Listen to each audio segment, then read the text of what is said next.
I was wondering for your time with Luang Cha, Yeah.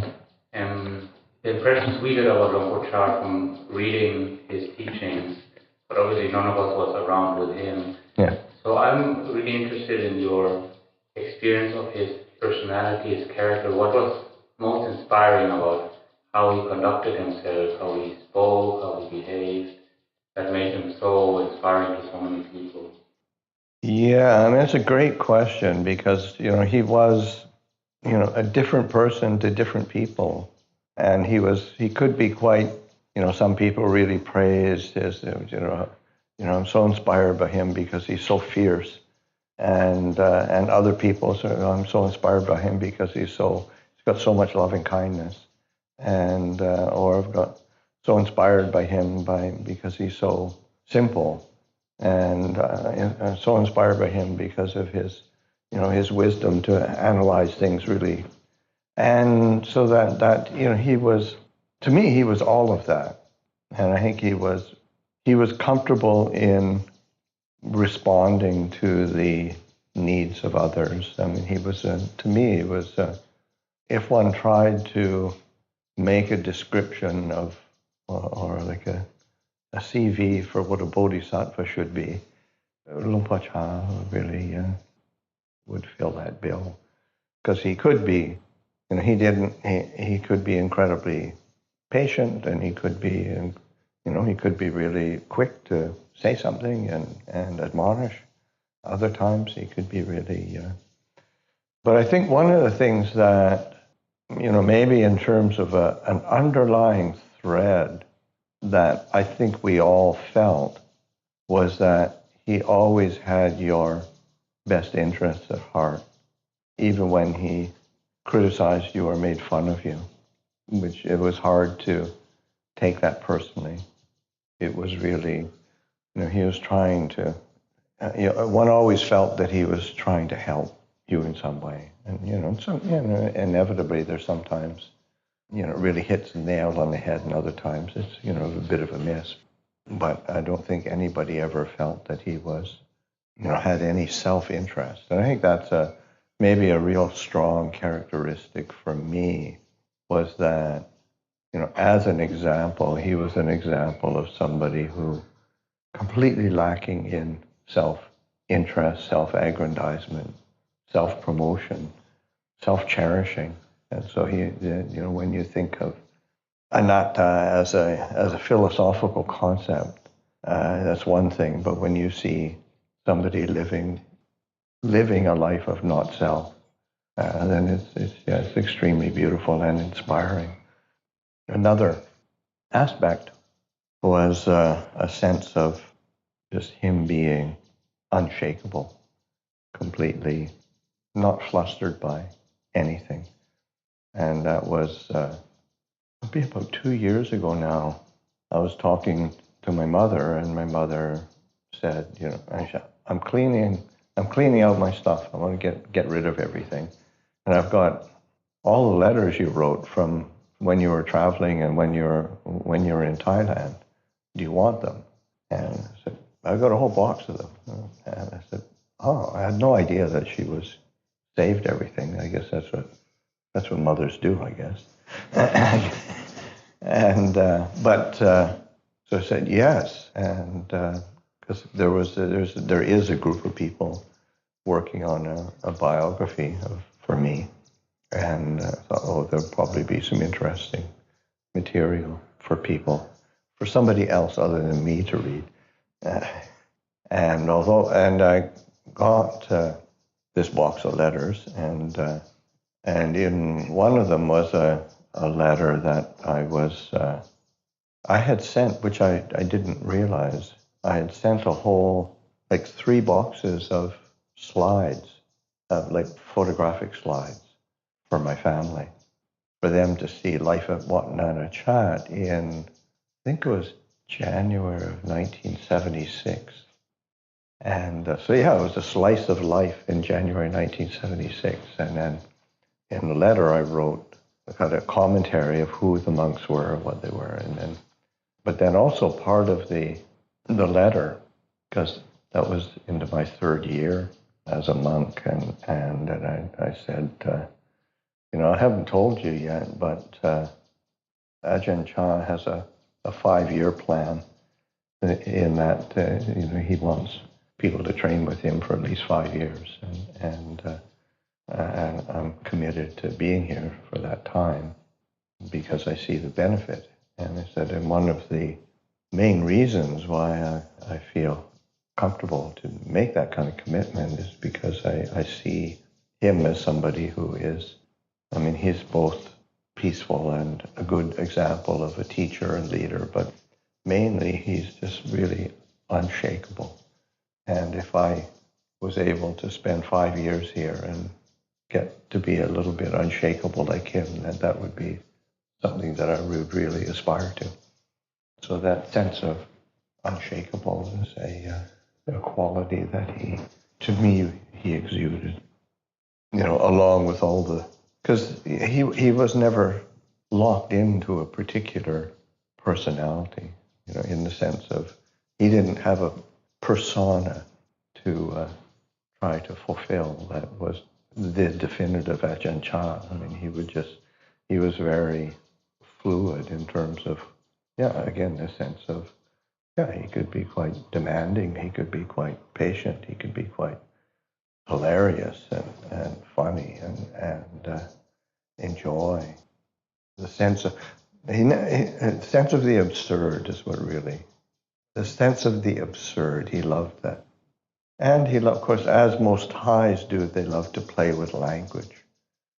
Making puns and plays on words, and so then, sort of like he couldn't remember foreign names, so then he always had his name for who they were, and then so like for many years, Ajahn Sumedho was Ajahn Sumedho, but for many years his lay name is Robert, and he wasn't very good at containing his temperament in the early years, and so that Ajahn Chah called him Labert. Labert is a bomb, or to explode. Ajahn Amaro's lay name was Jeremy, and so he made it immediately became sort of Denjalabi, which is novice axle grease. So everybody had a kind of a nickname. I didn't have one. It was fortunately, I came a little bit later. Like I didn't actually ordain at Wat Pah. I ordained elsewhere, so I didn't have and I came using my Pali name. So that was a fairly easy transition. Lumpur Sumedho had a bit of a temper at the beginning. He did. With Lumpur Chah as well? With Lumpur Chah as well? You would, that would be kind of unthinkable. But it's sort of, Ajahn Chah would make comments. He said, "Oh, Sumedho, you're sort of like, oh, you're looking really peaceful right now, but your ears are red."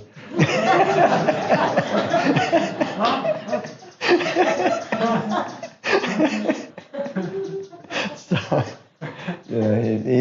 he didn't. He could tease us quite. And again, it was done so. You felt it was always done with our best interest at heart.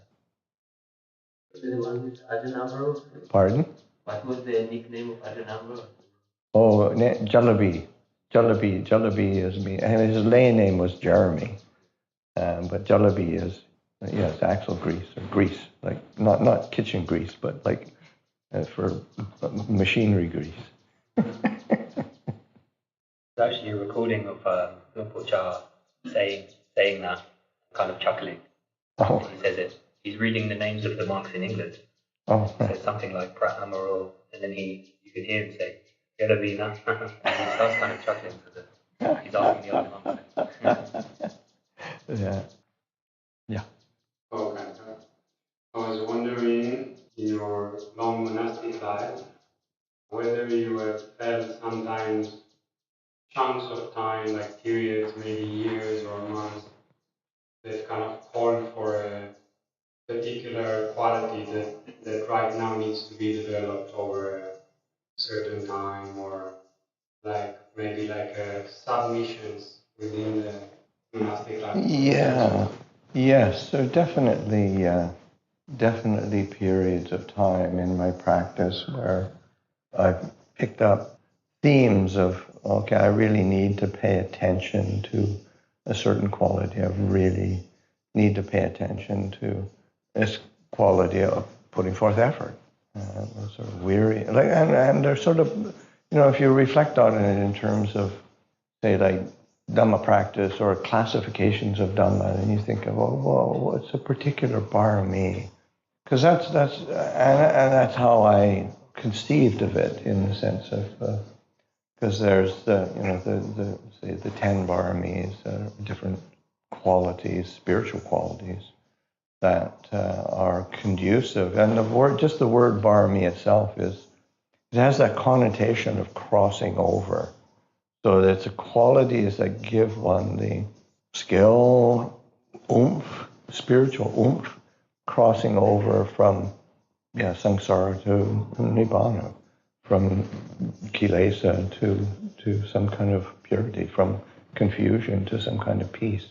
So that recognizing that there's some kind of quality I should really be paying attention to. So certainly effort is one I've worked on, and patience, definitely. Okay, I need to develop a bit more patience. Quality of faith. So how do I nurture this quality of faith and devotion, and just not ought to doubt and uncertainty all the time.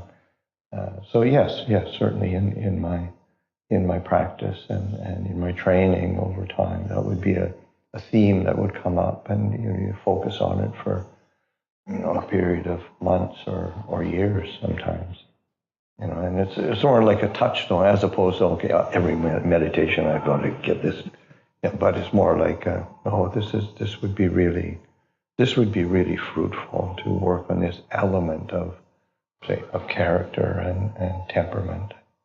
Because we do have, we're not trying to eliminate our personalities. Not self doesn't mean that you sort of eliminate any kind of vestiges of personality.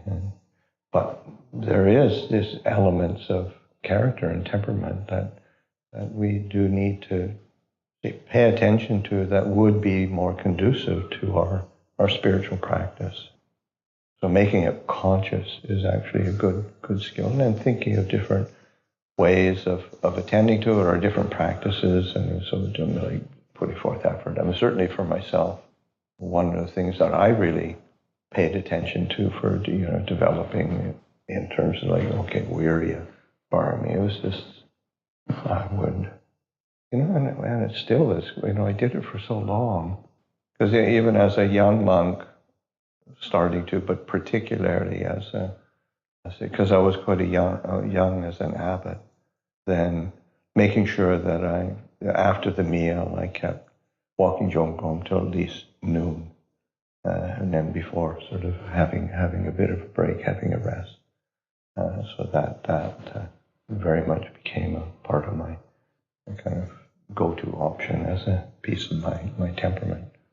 Or, say, like doing sitters practice. Doing sitters practice I did that from the first vasa of Wat Pah Nanachat. That was the first time I tried it. And that was really very helpful. So I went back to that from time to time over the years, and did a period of 3 months or 6 months, a year, even when I was the abbot of Wat Pah Nanachat. It was helpful to develop that kind of virya, or as a piece of temperament.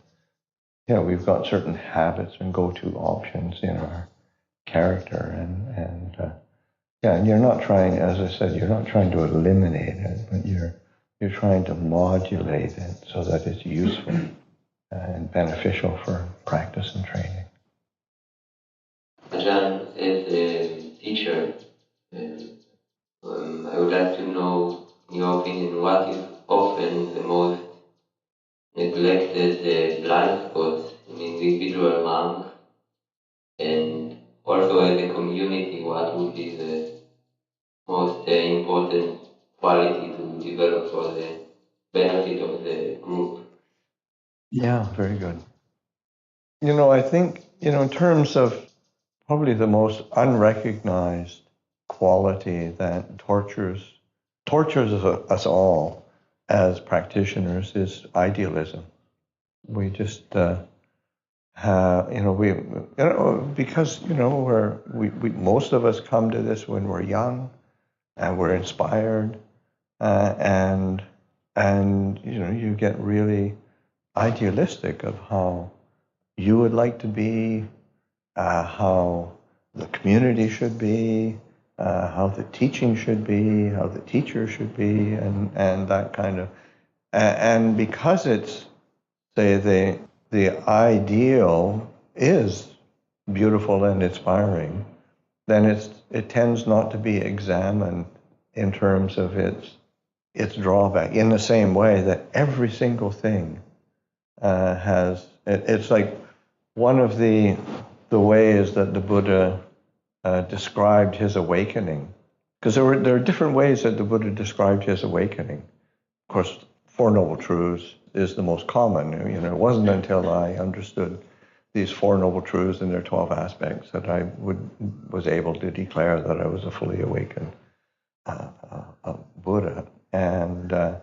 But similarly, one of the ways that the Buddha describes his awakening is, it wasn't until I truly saw the benefit as the benefit, the drawback as the drawback, and the way out as the way out, that I could declare that I was fully awakened. So and it's sort of the benefit of a particular thought or a particular perception, or any kind of idea. There is a benefit.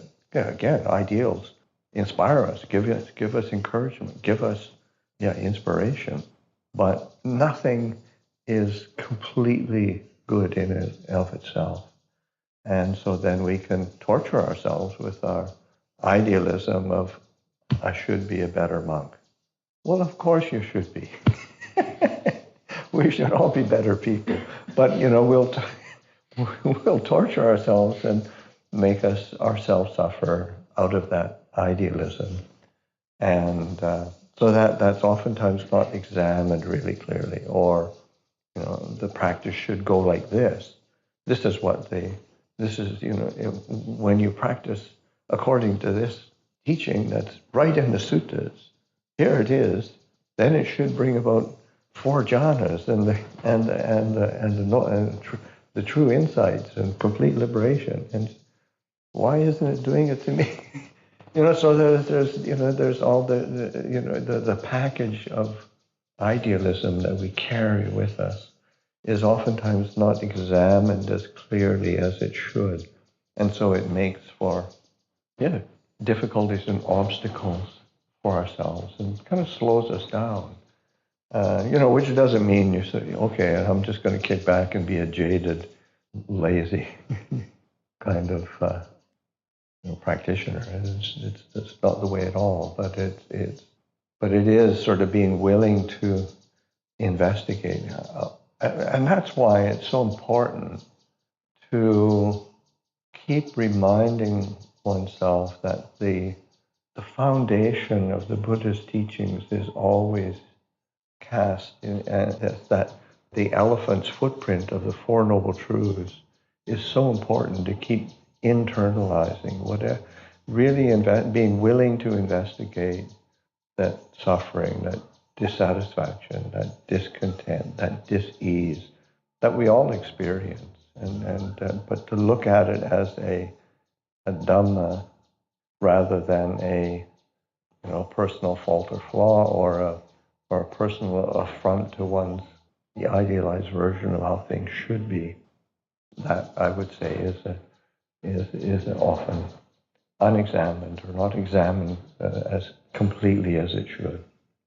And and in terms of a quality for living together in community, you just have to be patient. Other human beings are, they're all, other than me, everybody's irritating.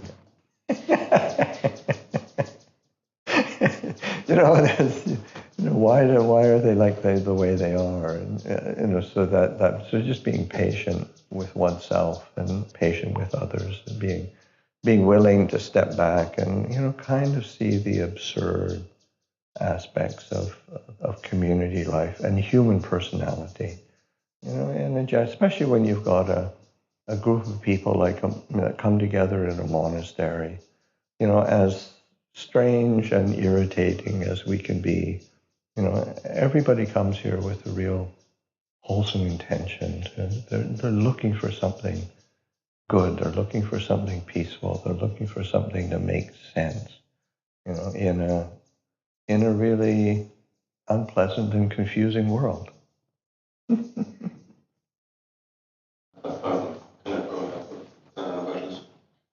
question and your answer. I was wondering before, what personal obstacles, or either external or internal, have you used as dhammas, as stepping stones to lift yourself up and go beyond? Yeah, it's a good question, certainly. For myself, probably in terms of a source of suffering for me that I used for a long time and probably still continue to use is just a sense of kind of fear and anxiety. That's sort of that's my go-to option, for my relationship with the world around me and my relationship with people is to opt for being anxious and fearful. So that being willing to keep working with that and confronting that and being able to find things to help to support ways of getting past that. So and just learning different skills of how to gain a bit more inner confidence and inner stability, or a sense of and of course hearing Ajahn Chah emphasize over and over and over again that it's not sure, and because the anxious and fearful mind is always wanting things, trying to find some certainty somewhere, and of course it isn't anywhere at all except in this present moment and in the quality of awareness that we have. But the personality doesn't sort of believe that for a long time. So being able to work with different aspects of fear and anxiety and worry, that those were my inner obstacles and inner source of suffering and complication. How to take a simple situation and complicate it quickly.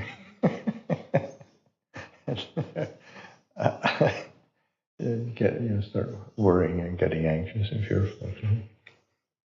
And a lot of it, really, one of the things that I found extremely helpful was just mindfulness of the body. Because, we try to resolve things mentally, but it's like the Ajahn Chah's blunt kind of say, be careful of believing your mind because it's a liar and a cheat. And of course, we're here to train our mind, to liberate our mind, but then, and of course, that's the possibility is obviously there, but then it's also our mind that keeps drifting into proliferation and obfuscation, making things really unclear. And so that I found coming back to mindfulness of the body and paying attention to where and how I felt anxiety or fear or uncertainty or worry, and just learning how to relax at that point, and just really a deep kind of letting go and being present and realizing that the quality of knowing is really the refuge, and being able to return to the knowing and realizing we're returning to mindfulness, returning to awareness, returning to clear comprehension. These foundations, I mean, they're kind of, on a certain level, very simple and basic fundamentals to practice, but I found that provided a momentum for deeper understanding and recognition of, one, how to see things clearly, but then also how to let go. I was wondering how you usually respond to claims that religion, Buddhism specifically, is kind of escapist, not nihilist in general, but just taking some words from like the last 15 minutes you said, like a way out or a confusing world. Yeah. And there's this idea that you want to kind of escape all this samsara and sankhara and go somewhere else. Oh, absolutely. Okay. But yeah, I mean, there's different kinds of escape, and like there's escape with wisdom, and there's escape with delusion. So that you have to qualify, because the Buddha, in the Buddha's teachings, he said there are different ways of answering questions, and sometimes you give a categorical answer, sometimes you give a respond with an analysis of the question, sometimes you respond with a counter question. So that sometimes if you want to explain it a bit more or to draw people out, what do you mean by that? Because it's obviously, okay, because whoever says, it's an escapist sort of strategy for, as a religion and not really, not dealing with the real world. And so, well, what is the real world? And then if you start sort of drawing people out into that, and you sort of realize, okay, well, are you content with living in a life of chasing after ephemeral promises of gratification, which keep you not only unsatisfied but also in debt usually? So it's you want to analyze it a bit and be able to provide a perspective where you see where you can explain a bit more clearly what's the Buddha's escape actually is, and the escape is always an internal clarity that again is that word unshakable is used by the Buddha. Akupa jeta vimutti, the unshakable deliverance of mind. It's to me, one of the really beautiful descriptions of the goal. But it's also it's only achieved through real wisdom and clear understanding. And also that it comes with a sense of empathy and compassion. Lokta Mahabua, who's considered one of the great enlightened masters of the forest tradition, and quite well known for his fiery temperament and his not suffering fools. So he would be he could be quite blunt and fierce with people. But somebody once asked him, "What is the mind of an enlightened being like?" And Lungta Mahabua's answer was really interesting. He said, "Only compassion." It was really quite a touching response. Because here's somebody who is considered enlightened and who is, by personality, he's considered quite rough and forceful.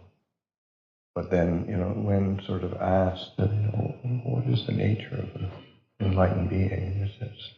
This compassion is a predominant theme, so that one isn't awakened, one doesn't escape from samsara without being empathetic and sympathetic to the plight of beings who are stuck in samsara. And it's really worthy of compassion and helping in some way. Just to kind of follow, like not exactly a follow, but with that attitude, I think it could be easy to kind of slip into like, just kind of like an unhappiness with the world when you're looking to kind of get out of it. Like, Yes, wondering how you and I've heard that like the Buddha Sangha, when the Buddha was living, was incredibly happy and joyful because they'd all been. So how do you balance? Yeah, I mean, that's actually a really important sort of question because it depends. It's always, just depends how it's approached and held. So that, that sense of that search for freedom from samsara, freedom from suffering, is, the importance of being able to understand this is not personal. I mean, we of course make it very personal, which is why we suffer. but this is not personal. This samsara is just doing what samsara does, and deluded beings are just doing what deluded beings do, and so that being able to, but also seeing, reflecting on the limitation of that, and I think probably this balance of the Brahma Viharas are an important counterpoint to the kind of the dry investigation of, okay, you've got to, because it's even when you think in terms of the, say, reflection on Asuva Gamatana, which is, okay, the contemplation of the unbeautiful, the not attractive, and the hair of the head, hair of the body, nails, teeth, and skin, the different parts of the external body, the internal organs, and all the things that ooze around and out and whatnot. And so I think, oh, this is really disgusting. But the way that the Buddha describes it, like in the Satipatthana Sutta, how it's held is the description is of a sack, contemplating the body as if it's a sack, with holes at both ends, and it's already a bit vivid, but the sense of, this is hill rice, this is paddy rice, this is brown rice, these are green beans, these are yellow beans, these are mung beans. So they sort of say, that's the feeling that one gets, is one of being very neutral and unshaken again, this is just what it is. So that one, so viewing the body like that, but then expanding it out, and it's, one's viewing the world like that. We're viewing samsara like that. It's just this is, and that's like there's a set of teachings that comes up over and over and over again through the suttas, and it has a variety of starting points. Sometimes it starts from suffering and wise reflection. Sometimes it starts from faith. Sometimes it starts from sila. There's different elements of beginning, but then through that there's an arising of, say, of delight, of pamoja. And then with this sense of delight and pamoja, there's the arising of joy, of piti. And then with joy as a basis, the arising of tranquility and sort of ease and relaxing, passaddhi. And then with passaddhi as a foundation, and there's a arising of sukha, sort of happiness, of both physical and mental happiness. And then with the experience of sukha as the foundation, as the arising of samadhi. And it's also interesting that in some of the suttas, the Buddha actually stops at that point, and the happy mind is easily concentrated, which is sort of usually, certainly I went about it backwards, and I think that most everybody else goes about it backwards, in the sense of, when I get my samadhi together, that I'm going to be happy. But the Buddha, who is a lot more wise than we are, he said, get your happiness together, and samadhi arises. But then with samadhi as the cause and condition, there's the arising of knowledge and vision of the way things truly are. And so yatha bhuta jnana darsana, there's sort of this sense of, there's this knowledge and vision that this is the way things truly are. It's like this. And that's a theme that comes up in Ajahn Chah's teachings. It's like this. Can he? It's only this much. It's just this much. It's like this. Or it's lupasamero. It's like this. It's really that knowledge and vision of seeing things as they truly are. And it's through that knowledge and vision of things as they truly are that there's a sense of stepping back, a sense of dispassion and disenchantment. But the foundation is one of well-being. It's not like we have this disenchantment and dispassion and relinquishment coming out of negatively convincing ourselves that something's absolutely wrong. It's like you pay attention to the sources of well-being and clarity, and the heart releases, and it disentangles. Before you mention about quality of awareness, quality of our present moment, how can we get this power of awareness? And it depends on our effort, or depend on our karma or fate? No, it depends on how much you're willing to let go of self. Because as long as that power of awareness is coming from selfing, I need to do this, I'm going to put forth I'm going to make it happen, or I need to fulfill this ideal, then it's just going to be a miserable experience of awareness. But it's the degree to which one is willing to relinquish the sense of I-making, mind-making, underlying tendency to concede, the ahankara, mamankara, the mananusaya, the underlying tendency to creating an identity. So that's that's a willingness to let go.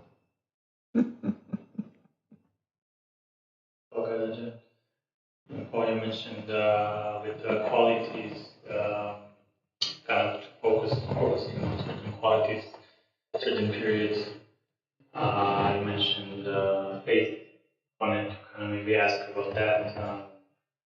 How kind of to work on faith. Yeah, I mean it's an interesting one for, I think, most of us as Westerners who grow up in a different religion, a different culture, and indoctrination of years and years and years of education.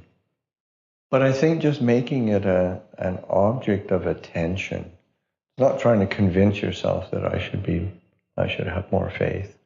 This is a nice idea. Again, it's a nice ideal, but I think it's helpful to go back and use teachings of the Buddha as just reviewing fundamental teachings. That's where I think anthologies of the Buddha's teachings are really useful. Like Bhikkhu Bodhi's In the Buddha's Words is really an excellent book that gives you a kind of a picture of, and also the Life of the Buddha by Nyanamoli, which is an old standard. But you get a picture of the Buddha and the teachings in that sense. So to me, that's a great source of kind of faith and confidence. To me is probably a better word. And for myself, I've done certainly having a nice Buddha image, having a nice shrine is helpful in that it, because it's so easy the go-to option to me is not kind of faith and devotion. It's just clean my kuti and get on the yoga path and can do, or sit meditation or something, just do something practical. But having a nice shrine and keeping it clean and looking after it, I found that really, really helpful. But choosing images that are quite inspiring. I think years ago, I was given a particular image that was designed and executed by one of Thailand's top artists, and it's really beautiful. To me, it's very beautiful. And so I got two main images on my shrine. That is on the top, and another one below that is an image that on a certain level it's very ordinary as an image, but it's one that done by a lay person here in Ubon, who then had Lumpur Liam and some of Lumpur Liam's hair from his head from head shaving and mixed into the image and asked him to do special blessings for it, so that there's a sort of a personal connection with this image for me, something inspiring. And then also just reading biographies of different practitioners and recognizing so you start seeing threads of consistency in these different great practitioners, and there's in whatever tradition it's in. Like I was just yesterday, I went out and paid respects to Lumpur Liam, and the thought crossed my mind. We went out in some place out in the countryside, really in the middle of nowhere, which he's done many of these, and built a monastery, and he's built a sala, build a kitchen, build some kutis, build some toilets, and build a well, build a water source for and I actually asked him, how many of these have you done? And he said, well, there's nobody's, there's no record of, he said, probably at least 20. One of the people who came to my mind was a Chinese, very renowned Chan master, Master Su Yun, who was, he died in 1950 something, at the age of 120, and he had refurbished and rebuilt so many monasteries in his lifetime. And so there's just the example of these different beings' lives and how they live their lives quite differently. Find that a supportive faith. There are different ways of doing it. You have to sort of see, in practice, you have to always sort of take a bit of a shotgun approach. Boom, something might land, Yeah, Venerable One, my question is related to, like, through body and speech, we can control unwholesome action through precepts. But whatever pops up in the mind, Buddha said it is a steel. So it is automatic. I mean, it can mostly we can't control. So how the karma is formed in the mind, whether we should control that thing or else it should be let go. What do you suggest? Well, I mean, one of the things is, it's from the sutta that the Buddha gave on two kinds of thought. I can't remember what, Majjhima 19 or something like that. And what you frequently think and ponder on becomes the inclination of the mind. And so that's the karma, is the thinking and pondering on a particular thought. So it's just recognizing, that kind of thought is this is painful, this is agitating, this is not helping me be peaceful or happy or having any clarity. So the letting go is in that recognition of its limitation and its inherent unsatisfactory nature. So it's just seeing that, and then what you're doing is then building the inclination of mind to relinquish confusing or agitating or not useful patterns of thought. So then it's a slow process. You can, and one of the, I remember Luang Por Chah sort of saying, one of the benefits, the main benefits of precepts, so the actual, paying attention and restraint in actions of body and speech, is that it helps one to see more clearly the volition behind the thoughts, the volition within the mind that has. Then you can start changing that volitional impulse, and change happens. I have the second question. The question is related to whatever you do, you should do with care and attention. Like if I do with care and attention, the time would be more. If I rush, if I want to do the task would be not be so good. So how do we give care and attention in a quick manner? Well, there's different ways of having care and attention. I remember Ajahn Amaro telling the story of this supporter of Amaravati was complaining to Ajahn Amaro about the difficulty that he was having with his family because they were really upset and unsupportive of his practicing Dhamma, practicing Buddhism, practicing meditation, and they both, displayed irritation and made fun of him as well. And so Ajahn Amaro immediately well, how does that play itself out that there? He said, well, because I really try to be as mindful and careful and attentive as possible. So I have this continuity of mindfulness in everything that I do. So that, really trying to notice when, you see him being at family breakfast and sort of lifting,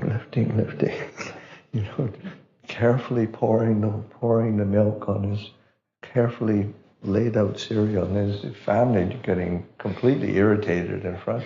So he's trying to exercise care and attention, but it is really, it's not, you've got to pay attention to what kind of care and attention.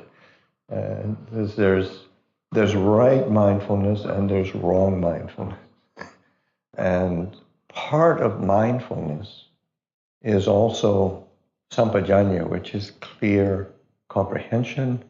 A recent translation, or at least I recently came across the translation for sampajanya, usually as clear comprehension, as situational awareness.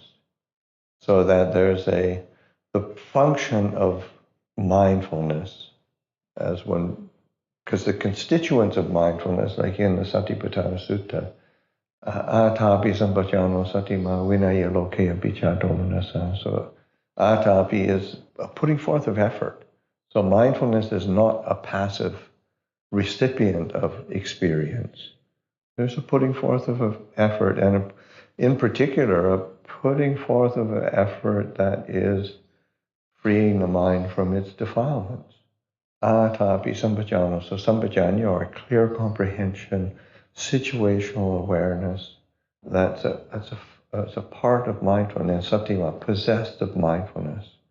So that and then here possessed, there's right mindfulness and wrong mindfulness. Like Ajahn Chah sort of saying, yeah, a good thief is really mindful. Cats are really mindful. But it's not right mindfulness. So that there's these different qualities that when we think of mindfulness, it's not just a focused care and attention on an object. And then the last one, vinaya loke pichadomanasa, the relinquishing or stepping back from the likes and dislikes of the mind. So not being caught by our preferences, not being caught by our moods. So that when we think of mindfulness and we think of mindfully having care and attention in what we do, you want to have a big expanded perspective on that and sort of see, okay, How's this work? How do I apply it? How do I live it? How do I develop it? And how does it work for me? Okay? I have the last question related to meditation. That, like when I sit for meditation in the open area, like when the weather is cold, like in winter, my mind will automatically goes to sleep. If I sit in a closed like a room, it is active, but in the open area, it is like a sleepy. When I sit, I will continuously sleep instead of on a bed, but on a couch. So, what do you suggest, like how to deal with this kind of sleepiness in the open space where you meditate? Thank you. Interesting. Usually that's kind of almost the opposite of most people. Well, we just have to recognize what our own particular tendencies are, and then with sleepiness and drowsiness, of course, one of the first things is to pay attention to posture. Like really, you want to put some energy into an alert, upright posture, so that you're using the posture for an application of energy, and then also not trying to focus too tightly on like a single object. Because if you, oftentimes what happens is we focus in on a tiny object, whether just the sensation of the breath at the tip of the nose, or the feel of the rising and falling of the abdomen. It's you need an expanded, because the mind tends to drowsiness and lack of energy, then one has to expand the object that one's paying attention to, because it's much more important to dispel the hindrances than it is to focusing on an object of meditation. You want to, the function of your meditation object is to help you to overcome the 5 hindrances, as opposed to just trying, if I get my mind on that object, then it's somehow something magical is going to happen, which maybe, but I wouldn't want to guarantee it. You want to be using the posture, using the expanding the object of your attention, so that it's you're maybe moving awareness through the body, so that the mind has something to do. Otherwise, it wants to go to sleep. So I recently, means I was unable to come from this. Instead of closing the eyes, I started doing meditation with open eyes. That is working. That was the next thing I was going to say. Okay, you're on to that one. Very good. Yeah, no, sort of you have to experiment and see. And certainly keeping the eyes open is really important, because we're visual. We get a lot of energy through the visual field. So being able to do that, keeping the eyes open. But yeah, try the other things as well.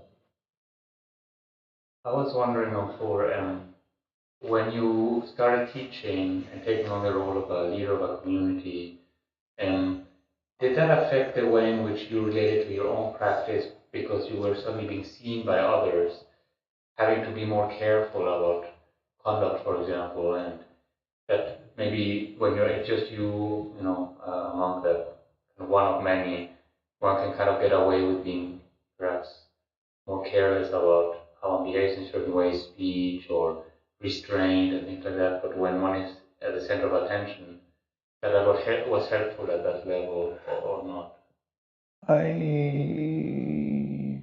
Yeah, good question. I mean, I don't, it's hard to, sometimes retrospective views are not so reliable. But I'm thinking, when I first became the abbot and teaching responsibility for it, I think I was probably suffering so much from other things that I wasn't really paying attention to how people were viewing me.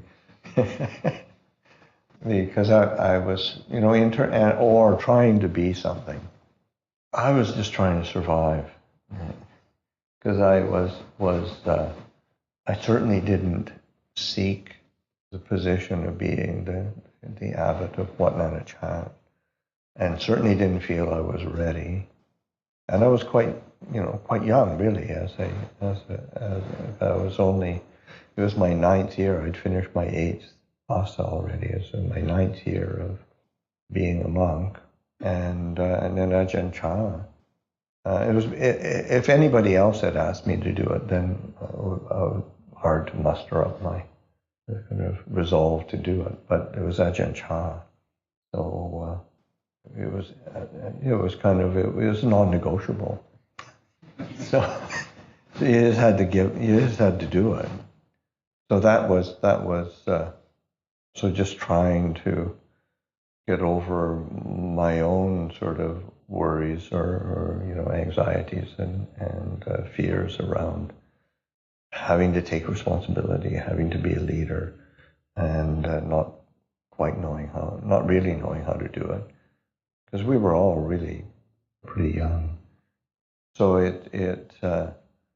that sense of just being willing to. I think one of the things that saved me was really probably that faith in Ajahn Chah. That Ajahn, in the sense, Ajahn Chah has asked me to do it. I have to do it. And something that Ajahn Chah always emphasized was, whatever you're doing, you have to learn from it.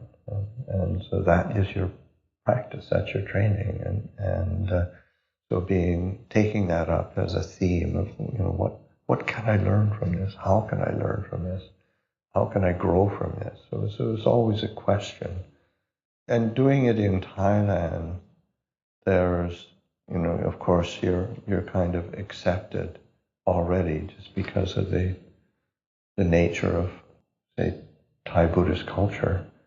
So certainly accepted in the society around, or in the position around, but then within our own community, then just say of Westerners, then you're being judged.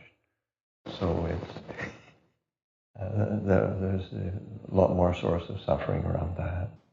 But I think just trying to be a good monk, really, sort of, that's all. And of course there was the example of Ajahn Chah and the teachings of Ajahn Chah. And it was the first year that I was the abbot, then I still was able to go to chat and talk and be with Ajahn Chah.